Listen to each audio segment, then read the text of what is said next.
আসসালামু আলাইকুম প্রিয় শিক্ষার্থীবৃন্দ, নবম শ্রেণীর ইতিহাস ও সামাজিক বিজ্ঞান ক্লাসে তোমাদের আবারও স্বাগতম।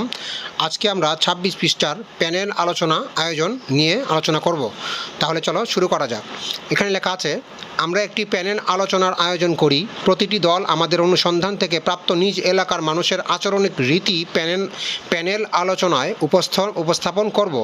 এজন্য আমরা ছবি, পোস্টার পেপার, পাওয়ার পয়েন্ট ইত্যাদি ব্যবহার করতে পারি। আমরা যে কোনো একটি দিয়ে করব, ছবি দিয়ে তৈরি করতে পারি অথবা পোস্টার পেপার অথবা পাওয়ার পয়েন্ট। তাহলে আমরা এটি তৈরি করি। তাহলে চলো শুরু করা যাক। প্যানেল আলোচনা আয়োজন। আমরা একটি প্যানেল আলোচনার আয়োজন করি। প্রতিটি দল আমাদের অনুসন্ধান থেকে প্রাপ্ত নিজ এলাকার মানুষের আচরণিক রীতি প্যানেল আলোচনায় উপস্থাপন করব। এজন্য আমরা ছবি, পোস্টার পেপার, পাওয়ার পয়েন্ট ইত্যাদি ব্যবহার করতে পারি। আমরা ছবি বা পোস্টার পেপার দিয়ে তৈরি করতে পারি, তোমরা যে কোনো কিছু দিয়ে করতে পারবা। দেখো, প্রথমে নিজ এলাকার মানুষের আচরণিক রীতি। ভৌগোলিক প্রেক্ষাপট, এর মধ্যে আছে সবাই এই এলাকার স্থায়ী বাসিন্দা নয়। তারপর ২ নম্বরে আছে সবার এই এলাকাতে জন্ম হয়নি। তারপর ৩ নম্বরে আছে ক্রান্তীয় মৌসুমি জলবায়ু বিরাজমান।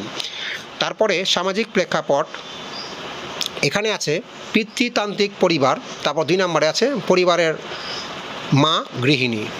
তারপর সাংস্কৃতিক প্রেক্ষাপট, সাংস্কৃতিক উৎসব, পহেলা বৈশাখ, বসন্ত বরণ। পোশাক আছে শার্ট, প্যান্ট, পাঞ্জাবি, মেয়েদের সালোয়ার, কামিজ, শাড়ি। এবার ভাষা, এলাকার বেশিরভাগ মানুষ আঞ্চলিক ভাষা ব্যবহার করে। এরপরে আছে রাজনৈতিক প্রেক্ষাপট, এখানে রাষ্ট্রীয় পরিচয় বাংলাদেশি, সবাই বাংলাদেশি ছিল। রাজনৈতিক পরিচয় মুক্তিযুদ্ধের চেতনায় আদর্শী। তাহলে আমাদের এই ২৬ পৃষ্ঠার আলোচনা শেষ হলো। পরবর্তী ভিডিওতে আমরা পরবর্তী অধ্যায় ২৭ পৃষ্ঠা থেকে বাংলাদেশ ও বঙ্গবন্ধু, মানবতাবাদী ধারা ও অসাম্প্রদায়িক চেতনা নিয়ে তোমাদের সামনে উপস্থাপন হব। পরবর্তী ভিডিও দেখার জন্য আমন্ত্রণ রইল। সেই পর্যন্ত ভালো থাকো, সুস্থ থাকো, ধন্যবাদ।